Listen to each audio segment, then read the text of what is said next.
Okay, YouTube. So this is a video about priority. I had to re-record it because I'm still getting the process down in this type of recording. So when I first started studying, probably like 20 years ago, when I had come out of Christianity and I decided I wanted to study all the religions, I sort of thought it would just go on forever. I thought at that time, before I knew a lot about philosophy, I just kind of thought everything was relativistic. You go and you kind of look around and everybody thinks that they're right about everything. So the first question you have to ask is everybody right about everything? And it doesn't make any sense, right? Logically, not everybody can be right about everything. It doesn't make any sense. So then the next step is to think, well, okay, so some people are probably more correct than others. And so out of the people that think they're correct, which is basically everybody, some people out there are actually correct. It's confusing when everyone's telling you, when you don't know a lot about what's going on and everybody just says that's your opinion. That's like a common refrain. And typically people say that and they don't stop to think about how much of what you say is actually true, or how much of what they're saying is actually true. There might be a certain part of it that's their opinion about the situation, but a certain part of that situation is true. So then I realized, well, okay, so everybody thinks they're right about everything, but there's a very real grade about how much each person is actually correct in each situation, given the evidence that they provide, or what can be validated by senses. It's not that everybody's correct, which was basically relativism, or everybody's correct in their own way, which is contradictory. It's that there's grades of correctness. And if there's grades of correctness, there has to be some kind of gauge or something that limits what is true and what's untrue. And so that's, all signs point to an objective reality, or at least something that's repeatable that can be referred to, right? Some kind of continuity. And so then I just started to think, okay, everybody thinks they're correct. How do we know what's truly correct? And I'll tell you right now, study correspondence theory of truth. If there's an apple, there's a red apple on the table, or there isn't a red apple on the table.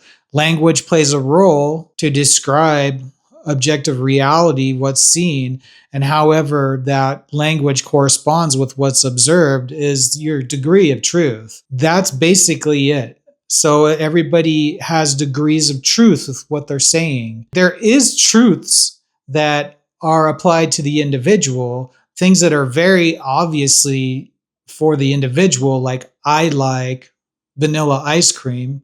I've stated it's me that I'm talking about. I've stated what it is that I like.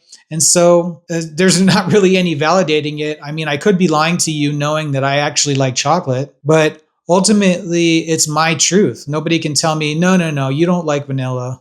Or maybe they know me better than I do. Sometimes you can know people better than they know themselves. Okay, so very subjective truths that are the individual stating things that they like. Those truths are different for everybody. And even saying that I like vanilla ice cream is something that exists out in the world that other people can like too. So yeah, I am stating something about me in this body, in this spatio-temporal existence, liking vanilla, but that doesn't mean I'm the only person in the world that can like vanilla. I might like it in a way in which nobody else likes it. I might like it in a space and time in which nobody else likes it, but vanilla ice cream is a thing out in the world. So it's not like a completely alien thing to like. There's a universal aspect to even that, even the most subjective truths. In your determinism, your deterministic agent, this thing that's evolved through evolution in the space that's evolved through, the universe's evolution, which are in my mind, two kind of different things in the same evolution. Vanilla ice cream is a thing out there. So your individual determinism is an emergent from the universe. So my spatio-temporal existence that likes a vanilla ice cream, that's something out in the world, is also determined to be in this space and time and individual. I can't escape it and be everywhere. Your intellectual capacity is the closest you can get to being everywhere, your imagination, right? But ultimately, you're physically fixed and your individuality is determined, which seems weird. How can my individuality be determined?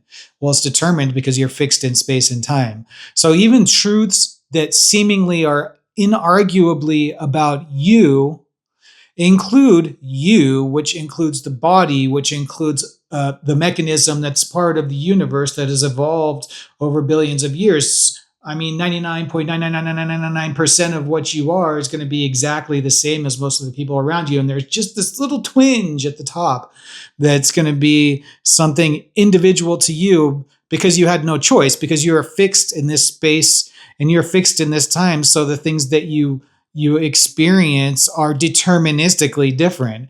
If it wasn't for this fixed determinism, you might very well just blend into everybody else. We all might blend together. What is it? What is the saying? When the perception of time is cleansed, we see things. Oh, this is my. I actually made it into this quote into a poem style, and it's when the perception of time is cleansed, we see things through an infinite lens. That's not the quote, though. The quote is just slightly different than that. It doesn't rhyme. So when the perception of time is cleansed, we see things as they truly are, infinite. I think that's the actual quote. Whatever it is that you can think of as individuality, the most individual thing you can think of that's attributable to you, your truth. I like, strawberry, and nobody else can tell you that you're wrong. That's still just a determined possibility that has emerged through 99.99% determinism. There's still some little speck of you in there. So those kinds of truths, okay, are like the only truths which people can claim everybody has their own truth. But you'll see people sort of going way off and claiming whatever this exists or whatever happens is your own truth, is your own opinion, and it's completely absurd. And these are people you don't even need to listen to for 1 second after they say something like that. Just go away, go somewhere else, because it's just going to be a waste of time trying to get them to understand that almost everything that you are is determined by the things around you. So after I sort of went through all these like soul searching about individuality and universality, I came to an end, universal humanism. And then I tested that end everywhere. And, over time, I just started to realize this is already what good people are doing. But I just don't think that the philosophy has been simplified enough to just take it out in a populist form. And so all I'm doing really is distilling universality and trying to set it into a package that can go viral. And so my thinking is that if I can just distill the thing and I get lucky with the lottery and I go viral, then maybe that would cause some kind of realization. And the main realization you need is that religions wake up to the fact that they're being unjust, that they're being unfair, that they're making the world that we all live in into a miserable place because each one of them's trying to claim it over the other unnecessarily, okay?